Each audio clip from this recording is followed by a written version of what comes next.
Oye, en Cara a Cara tenemos muchos temas. Vamos a hablar con el presidente municipal de Tlajomulco, Salvador Zamora. Ayer ya se informaron los primeros trazos de lo que va a ser la legislación que evita que el transporte de carga entre las 6 de la mañana y las 9 de la mañana, entre a la zona metropolitana de Guadalajara en los principales accesos carreteros. También hablamos de la aprobación de gobernadores. Hay que recordar que el 1 de diciembre cumple López Obrador un año al frente del Ejecutivo Federal, pero la próxima semana le toca a Enrique Alfaro, cumple un año al frente del gobierno del Estado. Platicaremos con el encuestador Roy Campos sobre el análisis, la valoración que hacen de los distintos gobernadores a nivel nacional. Como siempre, como cada miércoles, nos acompaña Augusto Chacón. Hasta las 10 de la mañana estamos aquí contigo en Cara a Cara.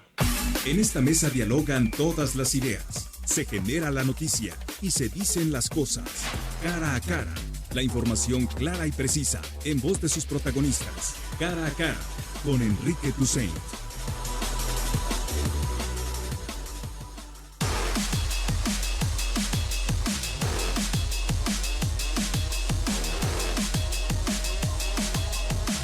Nueve de la mañana con 6 minutos. Te recuerdo que el WhatsApp es el 3318 8076 41. Augusto Chacón, ¿cómo estás? ¿Qué tal, Enrique? Buenos días. Muy bien, muchas gracias. Encantado de estar aquí. Buenos días a todos. Buenos días a todas. Ya huele a final de año, ¿no? Ya 27 huele. de noviembre, ya un mesecito y un poco más. De hecho, esta mañana de camino acá vi un árbol de Navidad ya instalado. Dije, mira. Y yo lo puse en mi casa. ¿Tú ya lo pusiste? Bueno, es que tengo una nena de 3 años. No, claro. Entonces, Más tarde. Desde septiembre la presión estaba durísima para poner el árbol de Navidad. Oye, mucho debate sobre el tema del Lord Café.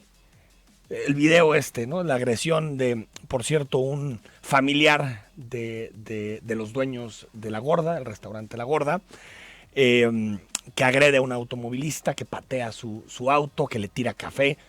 ¡Qué violencia! Es increíble. Digo, uno puede cometer el error de chocar, pero ¿qué pasa? ¿Por qué tenemos que caer en este tipo de cosas? Es tremendo. Y aparte lo ves cotidianamente, no es un asunto, ¿no? Sí, la ciudad, y particularmente en temas de tránsito, es una olla de presión. Ante cualquier fuga de lo que alguien considere normal, explota esa presión.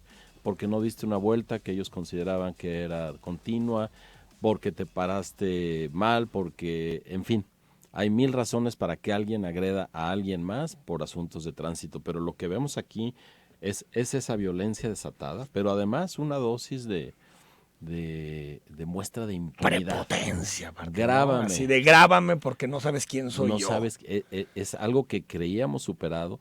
Alguien que seguramente está enterado de lo que son las redes sociales y le tuvo absolutamente sin cuidado, con una impunidad.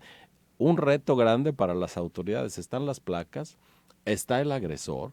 Estamos luchando contra la violencia hacia las mujeres y con todas las violencias, ¿no? Sí, pero esa es esa es específica contra las mujeres. Lo habría hecho si el conductor fuera un hombre. Tal vez no con esa prepotencia, esa arrogancia de saber de una persona cobarde como es él. Así es. Saber que no le va a pasar nada. Así es. ¿No? Y tirarle un café y decirle, ya le estoy hablando al seguro. Me parece, Augusto, que tenemos que discutir como sociedad esto. Sí. Porque no podemos vivir en una violencia permanente. No. Una ansiedad permanente. Hace de Guadalajara una ciudad invivible. Pero por un lado sí, como ciudad tenemos que discutirlo. Además, tenemos que ser conscientes en esta ciudad tan compleja, particularmente en términos de movilidad, que estamos a expensas de sufrir un accidente. Sí. Eso va a pasar y ni modo, ¿no? Es lo habitual y asumirlo. Pero por otro lado, más allá de que socialmente, culturalmente lo discutamos, la autoridad tiene una responsabilidad grande con una agresión que queda documentada. Totalmente. Están los datos y tiene que ser didáctica para asumirse a ese debate desde el lado que le corresponde. Aquí puede poner el listón. Aquí ¿no? puede poner el listón. Veremos qué hacen las autoridades estatales.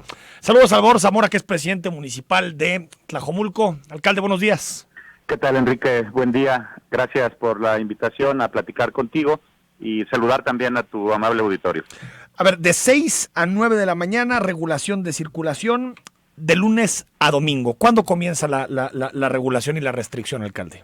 Inicia a partir del 1 de enero del 2020, es decir, prácticamente en un mes más estará ya en la implementación ya de esta restricción. Sin embargo, de todo diciembre, digamos que habrá operativos para calibrar, ir calibrando ya la implementación de este programa, estimado Enrique.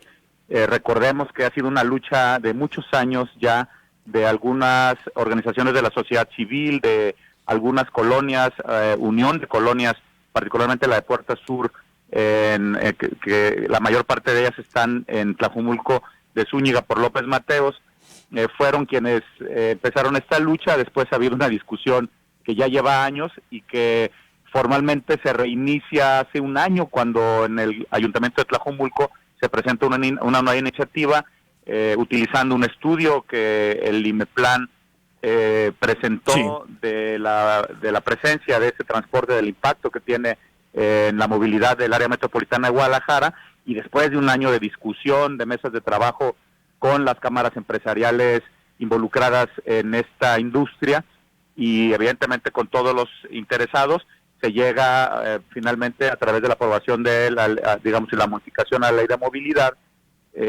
pues ya a la modificación de ley para la implementación del programa. Ya el gobierno del estado se encarga de la normatividad, ya se presenta el día de ayer, lo aprueba la Junta de Coordinación, sí, Metropolitana, y ya con esa claridad se inicia con la implementación de este programa a partir del 1 de enero del 2020. A ver, los vehículos con restricción, camión remolque, tractocamiones, configuraciones sencillas, tractocamiones, configuraciones con semirremolque, remolque o doble semirremolque, quedan exentos de cualquier tipo de restricción, emergencia.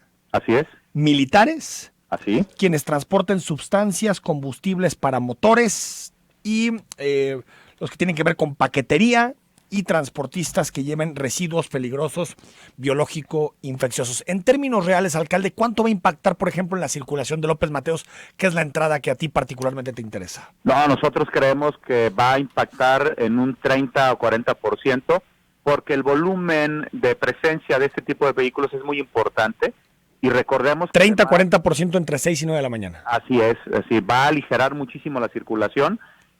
Me parece una medida extraordinaria. Evidentemente hay que irlo monitoreando, hay que ir evaluando los resultados y también perfeccionándolo. Por eso puede haber algunas modificaciones, sí, a los lineamientos. Queda abierta la posibilidad a que existan algunas modificaciones, ya una vez implementada ya el operativo que será a partir del próximo año. Dos preguntas antes de que Augusto Chacón te haga un planteamiento, alcalde. El primero, ¿cuánto va a costar el permiso para los transportistas? Al final, ¿en cuánto quedó la cantidad? No está definido aún, porque esa discusión se está dando en el Congreso y sí, creo que a partir del 15 de diciembre la fecha límite para que se pueda aprobar ya las tarifas con las que se van digamos... O sea, eso lo van a definir los diputados. Exactamente, es una discusión que está en el Congreso y que también tiene un plazo que será hasta el 15 de diciembre. Entonces no está definido aún, pero es una discusión que se está dando ya en el Congreso. Los transportistas de carga que vulneren, que digamos que no respeten la restricción, ¿cuál va a ser la multa? Justamente también... Tampoco lo sabemos. Así es, esta discusión está en el Congreso y será en los próximos días cuando ya se determinen las multas, ¿no? Pero sí hay una claridad de que las multas van a ser muy severas para quienes no cumplan con esta reglamentación y con esta ley. Hay un elemento, alcalde, que es en las desviaciones. Por ejemplo, una va a ser el macrolibramiento y otra va a ser el circuito sur, las desviaciones por quien viene de López Mateos hacia la ciudad. El circuito sur es un desastre. Está en mal estado, tiene topes por todos lados. Era un desastre. ¿Qué hacer con el circuito? Estamos trabajando junto con el gobierno del estado en la remodelación de prácticamente todo circuito metropolitano sur. En este momento estamos en Tlajomulco, por ejemplo, en dos frentes, uno que va de Santa Cruz de las Flores a Tala, que se está trabajando en la remodelación completa de la carpeta asfáltica del circuito sur, y el otro frente es de carretera Chapala a El Salto, que esa es otra parte importante, y nosotros, Tlajomulco, porque la parte, digamos, que tiene mejores condiciones es la que está entre Las Cuatas, López Mateos, y La Calera, en la carretera Chapala. Estamos haciendo un programa de bacheo que, vamos, como está en condiciones más o menos adecuadas, el municipio de Tlajomulco de Zúñiga haciendo un bacheo, sobre todo de los polígonos que tienen un poquito más afectación, con carpetas completas, y el gobierno del estado pondrá un nuevo sello en todo circuito metropolitano sur para dejar en condiciones de circulación prácticamente toda la vialidad. Ya estamos trabajando en ello, prácticamente el municipio ya cumplió con el 100% del mantenimiento de esta vialidad, solo falta, estamos esperando que terminaran el temporal de lluvias para que pueda entrar el gobierno del estado a través de la Secretaría de Infraestructura y Obra Pública para poner el sello para que la carretera, que esta vialidad tan importante, que esta vialidad tan importante esté en condiciones para circular, ¿no? Decir también Sí. con mucha contundencia que nosotros estamos implementando ya desde este momento un operativo de seguridad en toda esa carretera, porque también ha sido un problema histórico que en esa carretera, particularmente en horarios nocturnos, se da mucho el robo de ese tipo de transporte. ¿Qué tal, Salvador, alcalde? Augusto Chacón, buenos días. ¿Qué tal, Augusto? ¿Cómo estás? Qué gusto, bien, gracias. Bueno, una medida que parecía muy sensata desde hace tiempo, al fin se toma. Hemos corrido con los gastos de los negocios privados, no solo en lo que invierten los ayuntamientos en carpeta asfáltica y demás, sino en calidad del aire, en el tiempo que disponemos para que ellos hagan su negocio. Pero el caso de Tlajomulco luce más como que es de paso, es decir, es más grave. ¿Hay afectación para negocios ahí que reciban carga o solo han sido un municipio por el que pasa esa carga y pagan las consecuencias? No, más bien es un municipio de paso, porque tanto las dos zonas industriales, comerciales y de servicios que mantiene Tlajomulco.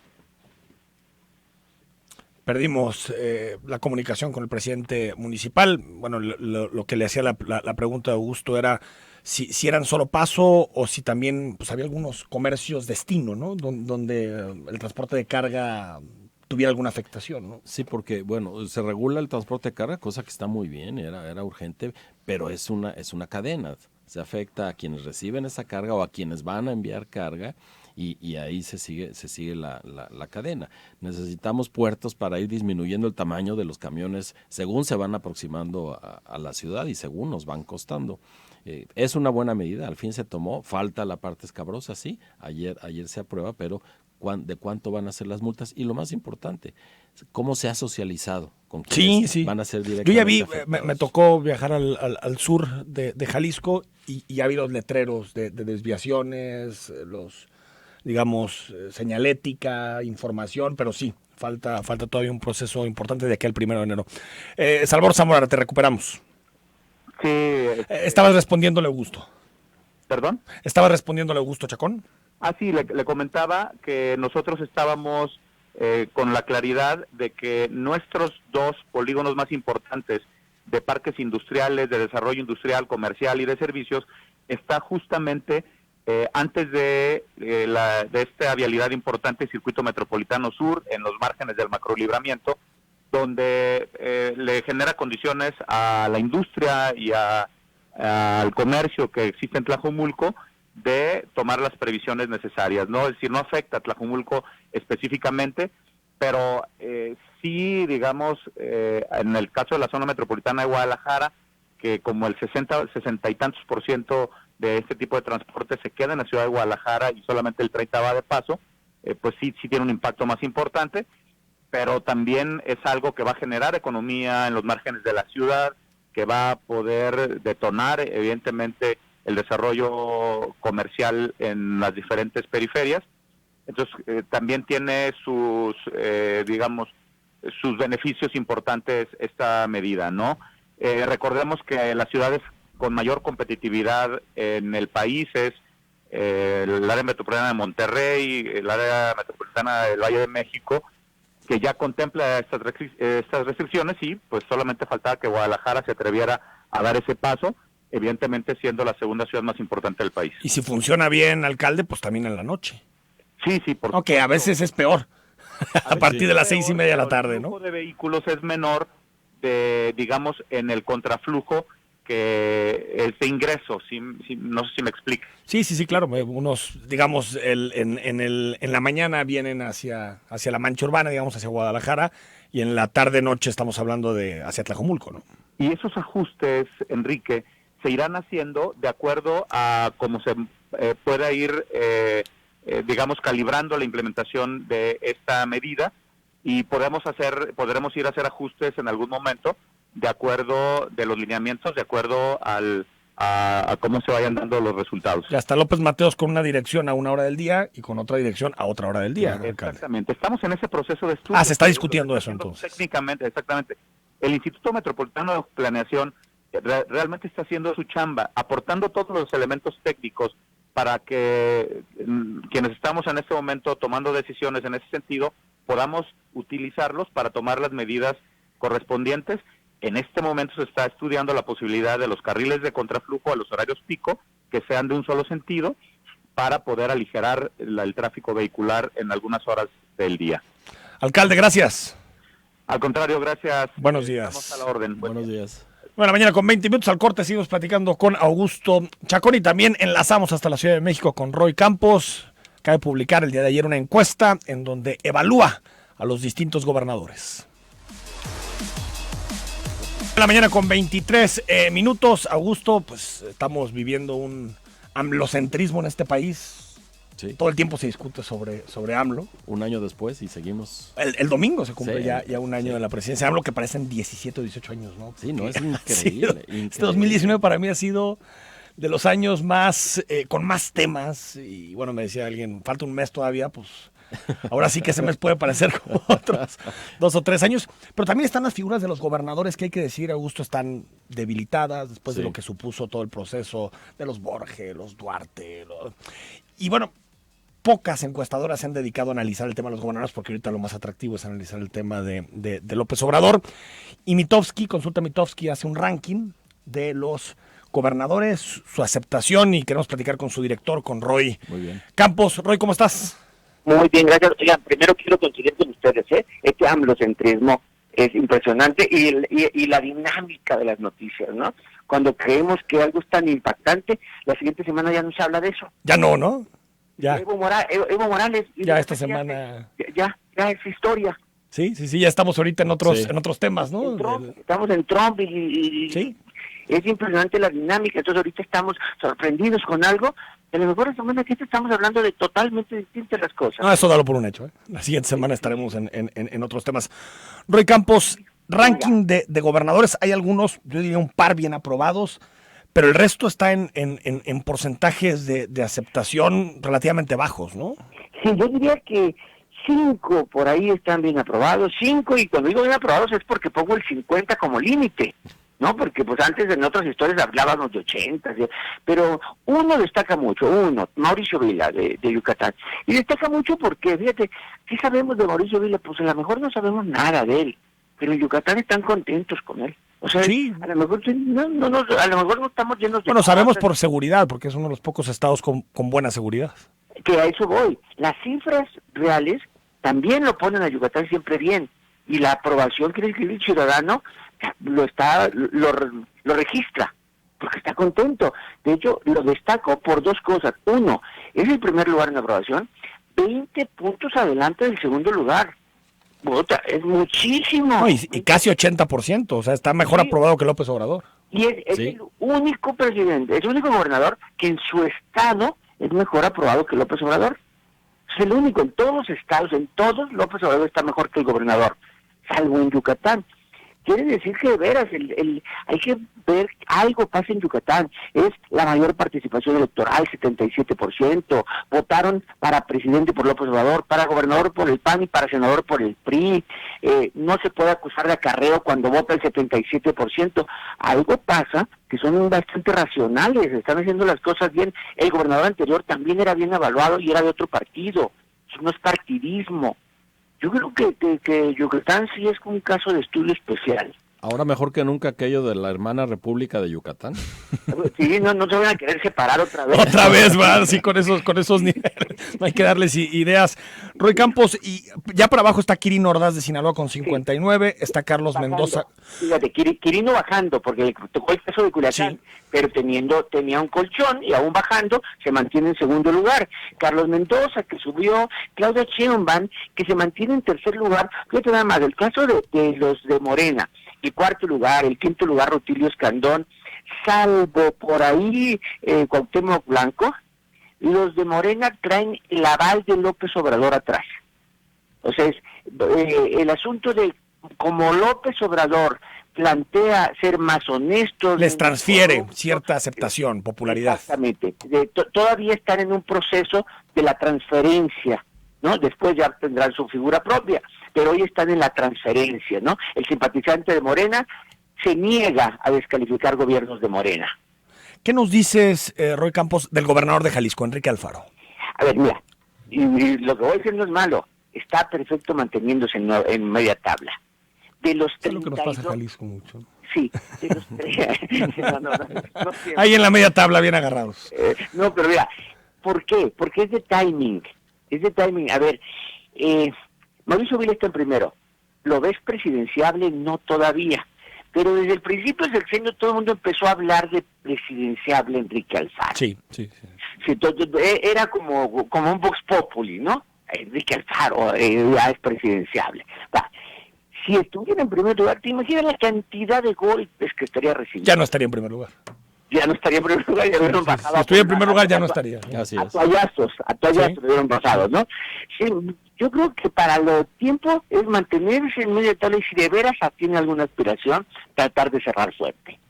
Pero no, está como donde debe estar, no ser como Bronco, Silvano, ¿no? No, esos ya están debajo del 20. Exacto. Pero 32% es bajo. Sí, ahora está en el promedio, es el promedio de los gobernadores, están en 34 promedio de los gobernadores. O sea, el promedio de los gobernadores es que en sus estados solo una tercera parte los aprueba. Exactamente. Es increíble. Es increíble cuando tuvimos épocas de 80, tuvimos... No, nosotros con Aristóteles Sandoval se fue con 50 y cacho. Sí, y eran otras épocas. Hoy con redes sociales es muy difícil ser bien aprobado, porque lo que haces estás todo supervisado por hasta que comes. No, es muy difícil ser bien aprobado. Entonces, 34% de los gobernadores. No, entonces por eso cuando alguien pasa de 50% ya es casi Dios. Dos asuntos, Roy. ¿El hecho de ser de un partido minoritario a nivel nacional le afecta a Alfaro? Sí le afecta, porque mira, no nomás a nivel nacional, en Jalisco tampoco es el mayoritario, pues porque Jalisco está polarizada, o sea, no trae, Movimiento Ciudadano no les trae... No, 30 y tantos por ciento recibió la elección. Exacto, ¿no? Y entonces sí que hay, ¿por qué? Porque la aprobación tiene tres componentes. Un componente es el carisma personal. Otro componente es la identidad partidista. Los de tu partido te apoyan en forma natural, ¿no? Y la última, tal vez la menos importante, cuando debería ser más, es la verdadera gestión.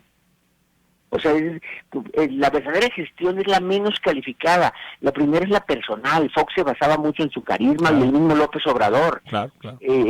La segunda es la identidad. Un partido como PRD, Silvano Aureoles, PRD, pues como el PRD está casi desaparecido, pues Silvano Aureoles busca ser aprobado por los opositores. Esto ya está bien difícil. Entonces, el partidismo, y la tercera es gestión de gobierno real. Y esa es la menos importante. Más cuando llevas un año gobernando. Exacto. 11 meses. Sí, exactamente. Cuando todavía no... El año se cumple el próximo 6 de diciembre. Para despedirte, Roy Campos, la seguridad, porque creo que es ahí en el nivel donde el mayor impacto, solamente 14% de los jaliscienses se siente seguro. Exactamente. O sea, la seguridad yo creo que el talón de Aquiles del gobernador en Jalisco es porque, ya sea por noticias o por cercanía, pero la seguridad no ven avance, no ven cumplimiento de promesas, ¿no? Es un gobernador que sí en campaña habló mucho de la seguridad como el problema que había que resolver, a diferencia de López Obrador, que no hablaba tanto de seguridad sino más de corrupción. En Jalisco sí se hablaba de seguridad y ahí es donde tiene el déficit de cumplimiento. ¿Qué tal, Roy? Augusto Chacón, ¿qué tanto porcentaje de aprobación crees que todavía le permita a un gobernador hacer su gestión con cierta holgura? Es decir, ya nos desglosaste en qué se compone esta aprobación, pero a final de cuentas tiene un efecto a la hora de gobernar. ¿Qué tanto sería deseable para más o menos poder sobrellevar la cosa? Mira, está difícil de contestar, pero ahí te va. El problema es que los niveles de aprobación hoy, ¿sí? El ciudadano ya se acostumbró como a calificar mal en general. como tu alcalde mal y tu secretario de finanzas mal, y, o sea, es como la palabra mal y no profundiza el asunto. No, yo creo que más bien es la asignación de responsabilidades. Sí. Si la seguridad está mal, es en el fondo a quién le echo la culpa de que la seguridad está mal. O sea, todos sí, pero ¿quién? ¿Es el presidente, es el gobernador o es el alcalde? Si la economía de Jalisco empieza a generar desempleo, lo que sea, es ¿a quién culpo? Entonces, mientras el gobernador no sea el responsable, sino el posible salvador, entonces tiene una holgura clara. Y ese es en la parte de opinión pública. Pero en la parte de gobernabilidad, pues ya implica la política. Pero yo te diría que es muy difícil de contestar porque tiene que ver más con asignación de responsabilidad. Pero ya bajar del 20, como le pasa a Cuauhtémoc Blanco, al Bronco, a Silverio, ya es ingobernabilidad, ¿no? No, ya tratas de subir 1 centavo el precio de algo y se te echa el pueblo encima. Gracias por estos comentarios, Roy. Un placer platicar contigo. Al contrario, saludos. Roy Campos, director de Consulta Mitofsky. Pues sí, Yucatán, nada más. 79% de aprobación. Está difícil matar esa, como se dice en las mesas de apuestas. Se habla mucho de Mérida en términos de crecimiento económico, en términos incluso de desarrollo inmobiliario. De hecho, está recibiendo migración de alto nivel. Si no hiciera tanto calor, fíjate que habría que considerarlo. Sí. No, creo que hay gente considerándolo. 0.5 asesinatos por cada 100,000 habitantes. O sea, al nivel de Oslo. Es increíble. Y creo que quienes tenemos la oportunidad de viajar, lo que más apreciamos y lo podemos conversar cualquiera con quien haya salido del país es salir a la calle y poder caminar. Precioso. Se vuelve un privilegio. Montejo, a las 12 de la noche, a la 1 de la mañana. Fuera del país y donde sea. Es ahora un valor que estamos buscando y que simplemente no se nos da. Vamos al corte, seguimos, Augusto Chacón, Seguro. Con distintos temas. También estamos recibiendo muchos mensajes del asunto Lord Café, donde nos dicen, Augusto, no justifico lo que hizo, pero la violencia se condena sin peros, sin embargos y sin no obstantes. No es entendible, no es justificable y es perfectamente punible. Sí. Si chocas, pues se arreglan los seguros y se acabó. El mundo no se acaba. 9 de la mañana con 34 minutos.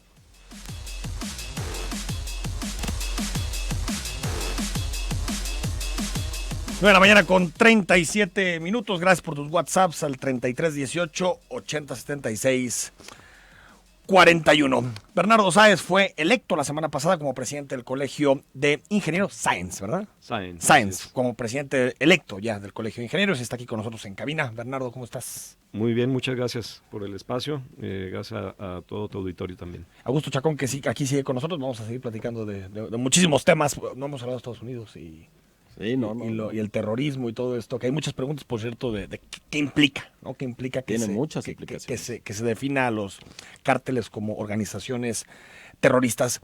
¿Qué es el Colegio de Ingenieros, Bernardo, para quien no lo conoce? Bueno, el Colegio de Ingenieros es una institución que aglutina precisamente a los ingenieros civiles del Estado. Y esta institución, bueno, tiene ya más de 52, vamos a cumplir 52 años ya de constituida. Su predecesor era la Sociedad de Ingenieros y Arquitectos, cuando todavía no, en la ley de las profesiones, todavía no se aglutinaba como colegios. Entonces aquí en Jalisco, en Guadalajara, estaba la Sociedad de Ingenieros y Arquitectos, que presidió, por decir a alguien de los conocidos, Matute Remus, el ingeniero Enrique Dau, por mencionar algunos, ¿no? O sea, es una institución ya con tradición, con tiempo y con bastante peso en el tema de infraestructura para el Estado. Se han metido en algunos temas, en particular, Bernardo, la línea 3. La famosa línea 3. Que han identificado riesgos, también riesgos posibles de que se presenten socavones, tramos preocupantes como por ejemplo el caso de la Avenida Alcalde. ¿Cómo ven la línea 3 y si ustedes creen que es posible que en abril, mayo del siguiente año ya esté operando? Bueno, en este caso, pues a nosotros nos tocará, entramos en funciones el 1 de enero. Ya hemos platicado con algunos de los funcionarios que les corresponde, con SCT, con el ingeniero Rubio, con David Zamora de CIOP y por supuesto con CITEUR. Lo que buscaremos nosotros es, entrando en enero, hacer un recorrido a las distintas estaciones, todo hacer el recorrido de la línea 3, y ver pues la situación real en la que guarda, ¿no? Y en ese sentido, pues nosotros sí vigilaremos pues estaremos pendientes de que si hay algo que checar, algo que analizar, pues el colegio tiene todos los especialistas ahí de la rama, desde mecánica de suelos, hidráulica, estructuras, en fin, todos los especialistas se aglutinan en diferentes especialidades ahí en el colegio que podemos a su disposición para poder pues de alguna forma apoyar en este sentido al gobierno. Augusto. El Colegio de Ingenieros, si no recuerdo mal, fue el primero en decir no va a estar funcionando en diciembre, no la van a poder abrir. Ellos dijeron se va a ir después cuando menos a Aristóteles lo mediados. aceptó como 2 Así meses es. después. Sí. Sí, que en diciembre no iba a poder estar terminada la línea 3 del tren ligero. Pero desde su punto de vista, ¿está bien la línea 3? ¿No está bien? ¿Se tiene que corregir? La línea 3 en general, la concepción de la línea 3 creo que está bien, ¿no? Es decir, a lo que le tiene que apostar la ciudad. Sí, al transporte público. Al transporte público pero masivo la de calidad. La infraestructura, porque hay gente que dice, no, con ese armazo, qué miedo subirme aquí, que pueda pasar algo. No, en eso tiene las especificaciones, la construcción, etcétera, eso yo creo que no tiene ningún problema. Lo que ha ocasionado sí molestias y todo, pues es el tiempo. En la ejecución sí pudo haberse ejecutado a mi gusto de manera más pronta, ¿no? Los gobiernos están dándole su lugar al Colegio de Ingenieros en la toma de decisiones sobre obra pública. Bueno, tenemos un espacio, eso es por ley, un espacio en la nueva ley de obra pública que cambia la figura de CAOPS, que eran las comisiones para adjudicación de obra pública. Ahora la figura se llama comité mixto, o comisión mixta. El Colegio de Ingenieros tiene un espacio, así como la Cámara y el Colegio de Arquitectos, y en ese sentido sí nosotros capacitaremos a nuestros representantes para que puntualmente estén observando que se lleve conforme a la ley, pues, la aplicación de los recursos, ¿no? ¿Ustedes creen que siguen existiendo los moches en la obra pública, Bernardo? Bueno, eso es un tema muy, muy controversial. Yo que tenga conocimiento, no. Pero sí tendremos que, por supuesto, vigilar eso, que por supuesto los moches no deben de existir. ¿Qué hace el Colegio de Ingenieros también para sensibilizar y para concientizar a quien integra el colegio de que este tipo de prácticas no se pueden dar en la relación entre constructoras y el gobierno? Bueno, en ese sentido, el colegio como tal no tiene así algo como si fuera un curso, pues. Sin embargo, todos los colegiados al ingresar al colegio, tomamos protesta y ahí existe un código de ética que nos maneja como profesionistas, y en ese sentido sí nos tenemos que apegar precisamente a las buenas prácticas y al código de ética que el colegio maneja, ¿no?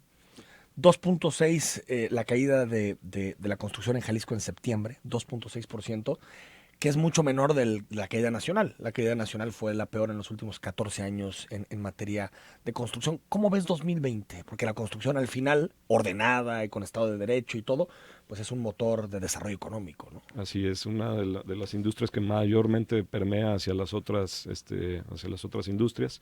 Es un año difícil el que acaba de pasar para la construcción. Todo lo hemos resentido, y el que viene no creo que sea mejor. Es decir, hay un recorte presupuestal en materia de gasto de infraestructura. Por decirte, SCT hace algunos años ejercía hasta 3.500 millones de pesos, SCT. Y en este ejercicio, parece que no va a ejecutar ni siquiera mil millones. Entonces, pues por supuesto que nos pega a nosotros. Si bien no somos el ente como cámara que ve el tema de empresarial, nosotros como ingenieros al final somos mayormente quienes ejecutamos la obra, ¿no? Sí es un año que viene difícil.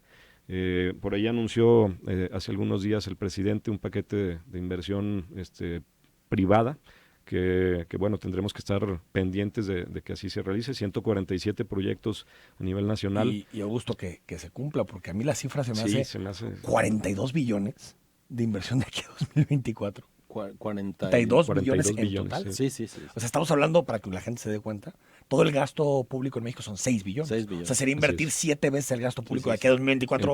En cuatro años, así es.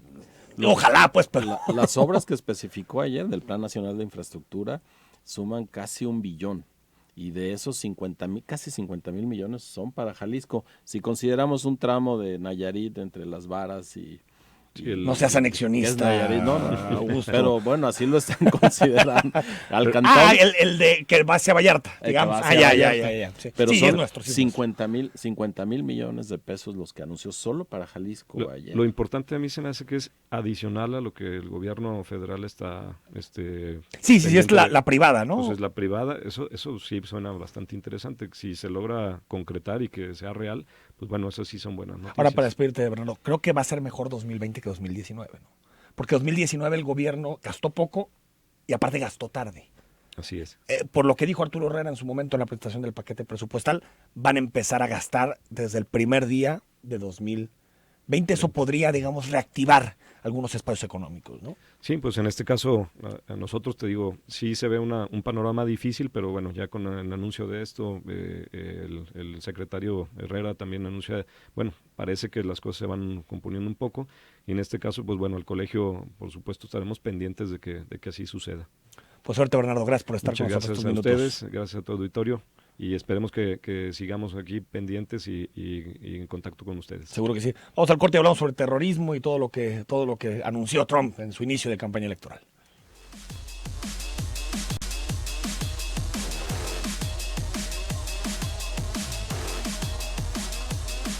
9 con 49 minutos. Ayer el presidente de Estados Unidos, Donald Trump, dijo que va a buscar legislar para catalogar a las organizaciones delincuenciales en México, en particular a los cárteles de la droga, como terroristas, es decir, como células terroristas. Y la pregunta, Augusto Chacón, que salió desde ayer en la tarde en redes sociales es: ¿qué implica esto? ¿Qué implica que el presidente de Estados Unidos diga que el cártel de Sinaloa es como Al Qaeda? Por ejemplo, ¿qué implica en términos de la relación bilateral e incluso del intervencionismo de Estados Unidos en México? Bueno, el presidente Trump ayer dijo que tenía 90 días en esa consideración, es decir, que no surge a partir del drama de los Levarón. ¿Y por qué tiene 90 días? Él mismo lo dijo, es un proceso no fácil, porque no solo es cambiarle de crimen organizado, ahora se llaman terroristas, tiene implicaciones en la relación diplomática. Para ponerlo en una cosa muy próxima a los ciudadanos comunes y corrientes, tramitar una visa desde un país que contiene terrorismo ya no es lo mismo. Cierto, yo no había pensado en eso, ya totalmente. No es lo mismo. Eleva el nivel de riesgo muchísimo. Por supuesto. Sí. Cruzar la frontera ya no es lo mismo. No será lo mismo. Es decir, no está jugando. Si es eso que le vino pasa, como anillo al dedo. Como anillo al dedo para muro, para ampliar su frontera al sur, reprimir. Para su campaña electoral. Para su campaña, le viene como anillo al dedo, ¿no? México ha sido... Culiacán le hizo la campaña, claro. O sea, es increíble. Culiacán de ahí viene todo. Y los Levarón, que además tienen un pie puesto en Estados Unidos. Entonces, por eso Marcelo Ebrard reacciona. No, pero la reacción es bajísima. No, bajísima. O sea, realmente leo la carta y dices, esto es no decir nada en una cuartilla. Nada de nada. Está bien, a ver, no te puedes adelantar, la diplomacia tiene sus tiempos, pero sí puedes poner desde ahí, no se admitirá ningún tipo de intervención en la soberanía de México y decir, los cárteles son organizaciones criminales, no son organizaciones terroristas. No es las FARC ni es Al Qaeda, no reivindican ningún objetivo político. Se legaliza la droga y empiezan a desaparecer los cárteles. O sea, confundir terrorismo con eso es simplemente una estrategia política. Es eso. Por supuesto. Ahora, eso también tiene, esto nos mete en una dimensión distinta en el debate interno. Sí. El riesgo más grande que corremos con la inseguridad es habituarnos. Y parece que estamos en eso. Cuando aparecen bolsas con restos humanos por todas partes, cuando aparecen fosas clandestinas por todas partes. El momento en que Donald Trump dice, eso es terrorismo, nos toca decirnos, de veras, ¿qué es lo que nos está pasando? ¿Es la actuación normal del crimen organizado? No. Hay mucho terror. Están infundiendo terror. ¿Y cuál es la reacción? Y entonces, todo lo dicho por el presidente se le regresa. ¿De veras abrazos y besos? ¿De veras amor y paz? ¿De veras los voy a acusar con sus abuelitas? A ver, estoy de acuerdo que la violencia no se acaba con más violencia, pero el Estado tiene que utilizar su fuerza. Pero hay un límite. No, por supuesto. Y lo que sí podemos dar fe, mexicanos y extranjeros, es que el Estado mexicano en los 2 últimos sexenios y en este que recién comienza, no ha hecho lo correcto para contener a eso que es crimen organizado, pero ni siquiera como crimen organizado lo hemos tratado así. Sí, recordé cuando Estados Unidos puso sus primeras bases militares en Colombia, fue precisamente, Augusto, cuando calificó a las FARC como organización terrorista. Claro. Y se articuló el Plan Colombia, que supuso una intervención muy prolongada de Estados Unidos en Colombia. Por cierto, con resultados que tal vez son alentadores para Colombia en materia de gobernabilidad, pero la violencia en Colombia sigue siendo incluso mayor que en México. La violencia, en términos de muertes por cada 100,000 habitantes, Colombia sigue siendo un país más violento. O sea, se volvieron los cárteles, digamos, ya no fueron amenazas a la seguridad nacional y al Estado. Pero en términos de violencia, Colombia sigue teniendo niveles altísimos. Es decir, para quien dice, bueno, es que necesitamos que los gringos nos ayuden para recomponer la situación. La lógica es otra. Hay que voltear a ver dónde ha intervenido Estados Unidos. La lógica es otra. Por eso insisto en que nos toca reflexionar como Estado y como habitantes de este Estado, ¿qué es esto del crimen organizado? ¿Por qué está jugando así? ¿Y qué estamos haciendo realmente? ¿O qué debemos hacer realmente, independientemente de la categorización como grupos terroristas o no? Aquí en México la intervención de Estados Unidos ni siquiera necesitas poner una base militar.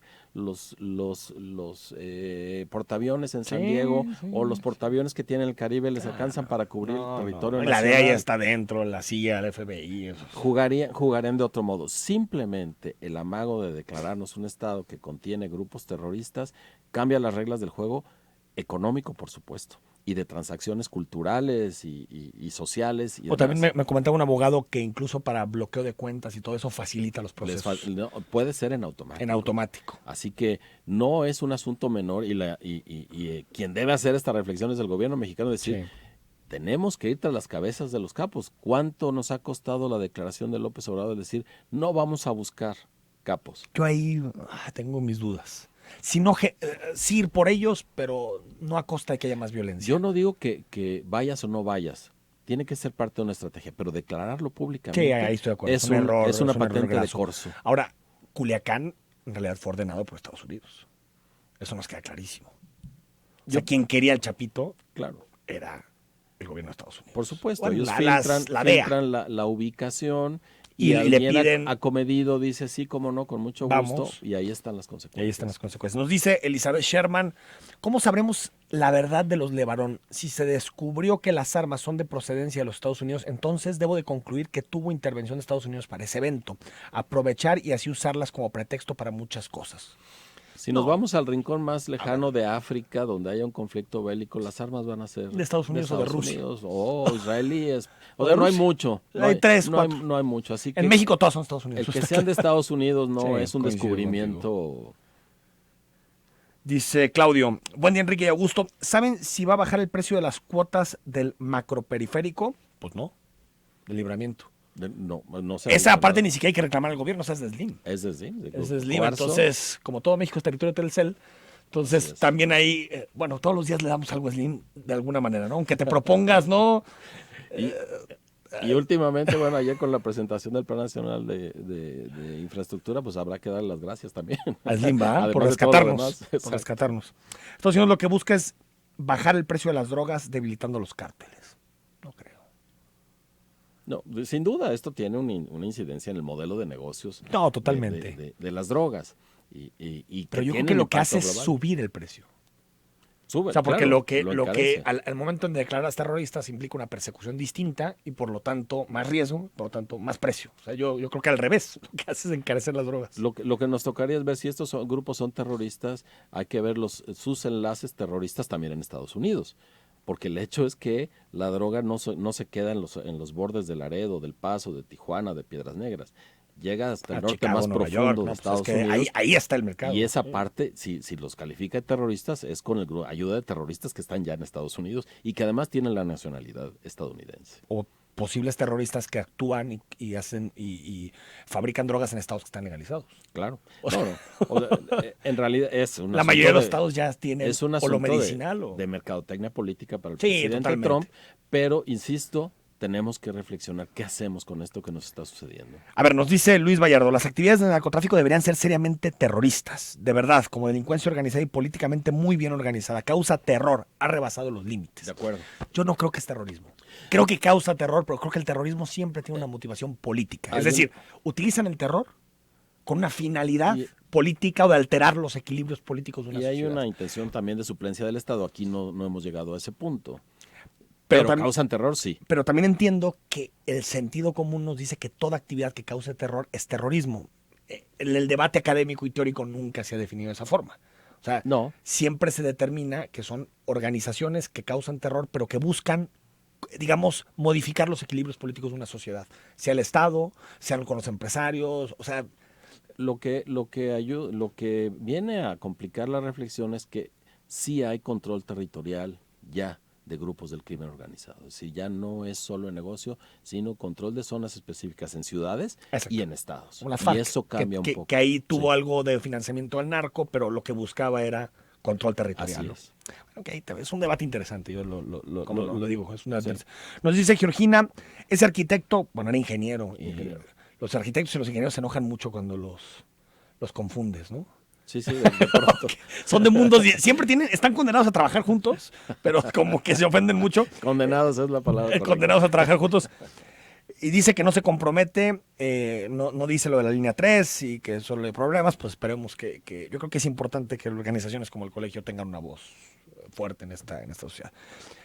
Simón nos habla de la gasolina, ahorita lo platicamos. Hugo Guevara dice, buen día, en referencia al Lord Café, ¿cuánta gente tiene dinero, sabiduría, poder y son prepotentes? Creo que mientras más se sepa, se tenga y se pueda, más humano, sencillo, humilde y tolerante se tiene que ser.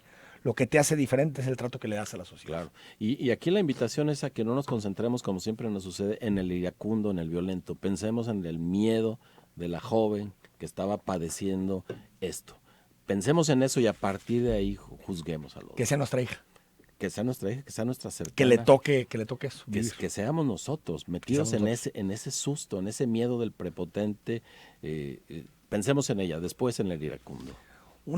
Ojalá pudiéramos meter una asignatura en primaria que se llame Educar en Paz, con valores pacíficos.